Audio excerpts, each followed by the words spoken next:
Subscribe now and press the bell icon. Never miss an update.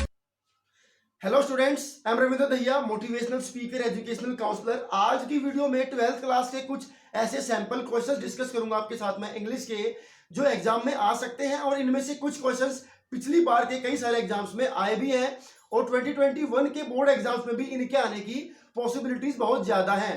तो चलिए start करते हैं video without wasting any time. और अगर आपने अभी तक भी चैनल को सब्सक्राइब नहीं किया है तो प्लीज कर ले, क्योंकि आपके लिए इतना अच्छा कंटेंट हम लोग लेकर के आते हैं। तो आप सब्सक्राइब कर सकते हैं, लाइक कर सकते हैं, क्योंकि यहाँ पर आपको मोटिवेशनल वीडियोस भी मिल जाती हैं और एजुकेशनल वीडियोस भी मिल जाती हैं आपकी एग्जाम्स की तैयारी के लिए। तो चलिए स्टार्ट करते हैं। फर्स्ट क्वेश्चन है, what had been put up on the bulletin board.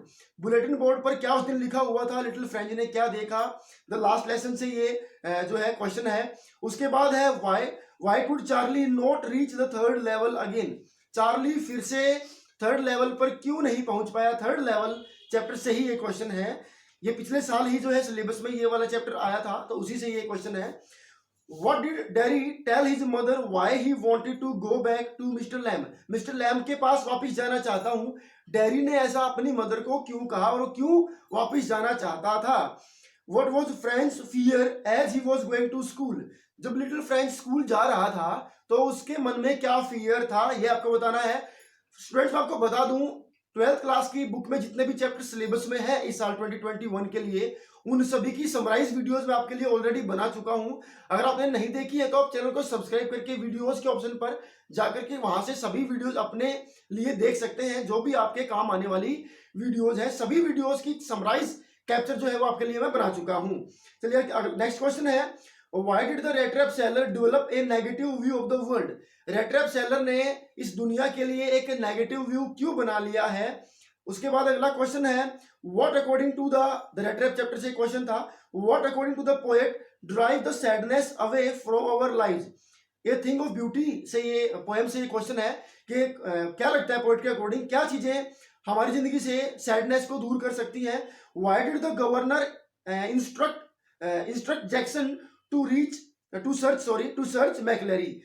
Governor जो है वो मैकलरी को सर्च करने के लिए क्या इंस्ट्रक्ट करता है, क्या किस चीजों की जो है वो तैयारी की जाती है, ये चीज आपने यहां से बतानी है। उसके बाद नेक्स्ट क्वेश्चन है, what does Neruda means by an exotic movement without rush in his poem keeping quiet. ये कीपिंग क्वाइट से एक्सरसाइज के अंदर ये क्वेश्चन आपको मिल जाएगा, वहां से आप एज इट इज को पढ़ सकते हैं। Explain the metaphor of rat trap in context of the story by Selma Lagerlof. Okay, तो रेड ट्रैप को किस तरीके से मेटाफर के रूप में यूज किया गया है कहानी के अंदर, द रेड ट्रैप वाली कहानी के अंदर, ये आपको बताना है। नेक्स्ट क्वेश्चन है students, Kamala Das speaks of an old familiar ache. What do you think is the reason for this feeling. तो कमला दास की पोएम है, उसमें से क्वेश्चन है कि क्यों उसको क्या लगता है कि मेरे दिमाग में जो पुराना दर्द या पुराना जो पेन है वो वापस आ गया है, ऐसा उसने क्यों कहा, क्या रीजन इसके पीछे दिया, क्या था वो पेन, ये आपको बताना है। Comment on the significance of the villagers sitting at the back of M Hamel's classroom.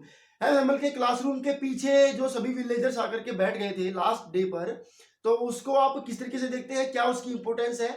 Significance का मीनिंग लिटरली जो है वो होता है इंपोर्टेंस, तो ये वर्ड आप ध्यान में रखें, बार बार रिपीट होगा। बहुत सारे क्वेश्चंस में इंपोर्टेंस वर्ड की जगह पर सिग्निफिकेंस वर्ड यूज किया जाता है लिटरेचर के अंदर।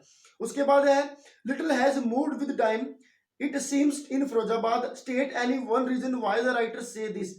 कुछ चीजें जो है वो बदल गई है समय के साथ फिरोजाबाद के अंदर। आपको अपनी बात प्रूव करने के लिए एक एग्जांपल यहां पर देना है और इस बात को बताना है। In his letter to Charlie Sam writes, then I got to believing you were right, what could have made Sam begin to believe. Last में ऐसा होता है कि सैम का लेटर आता है और वो चार्ली को बोलता है कि मैंने अब तेरी बात पर बिलीव करना जो है वो स्टार्ट कर दिया है, यानी कि जो तू बोलता था थर्ड लेवल को लेकर के वो सब बातें अब मुझे यकीन हो गया है कि वो है। ऐसा सैम ने क्या कहा और सैम ने क्यों इन बातों पर बिलीव करना स्टार्ट कर दिया। थर्ड लेवल चैप्टर से ये क्वेश्चन है। How does the poet use the image of fingers fluttering through the wool to highlight Aunt Jennifer's victimisation.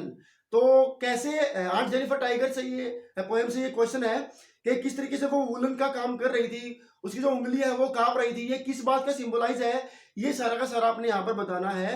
it has important, next question, it has important that the recaptured Evans keep us the facade till very last moment of his interaction with the governor. Governor के साथ last interaction तक जो Evans था, Evans tries O level जो chapter है उसमें से question है, इससे पहले भी क्वेश्चन आया इस चैप्टर में से, तो इंपॉर्टेंट है एग्जाम व्यू पॉइंट से ये चैप्टर। तो कैसे वो अंत तक लोगों को बेवकूफ बना करके रखता है, support this statement with a rational, तो अपने आंसर के हिसाब से, नहीं कि आप जो भी आंसर देंगे उसको सपोर्ट करने के लिए आपको बताना कि कैसे लगता है आपको कि लास्ट तक वो हमें बेवकूफ ही बनाता रहा या फिर गवर्नर को बेवकूफ ही बनाता वो रहा।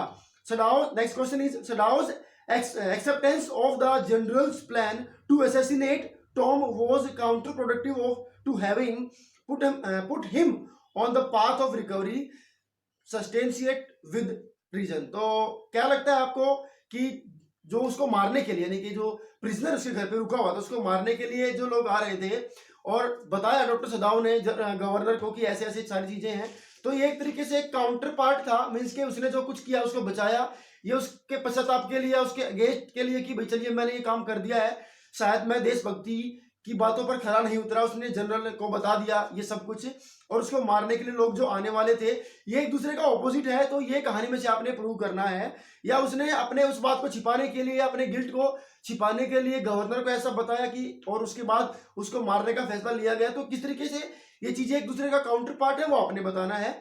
Next question is why does the wedding band sit heavily upon Aunt Jennifer's hand.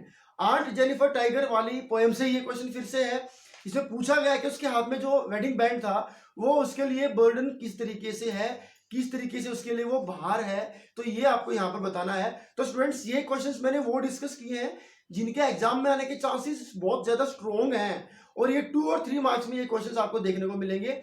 5 marks वाले जो भी क्वेश्चंस है वो हम नेक्स्ट वीडियो में डिस्कस करेंगे, उनको डिटेल में डिस्कस करेंगे कि कैसे क्या आपको करना है वीडियोस उन क्वेश्चंस के अंदर, ये आपको नेक्स्ट वीडियो के अंदर मिलेगा। वीडियो देखने के लिए थैंक्स, और आई होप कि आपकी तैयारियां अच्छी चल रही होंगी एग्जाम्स की, लगे रहे अच्छी तैयारियों में सो दैट आप सक्सेसफुल हो सके। Thank you for watching this video, thank you.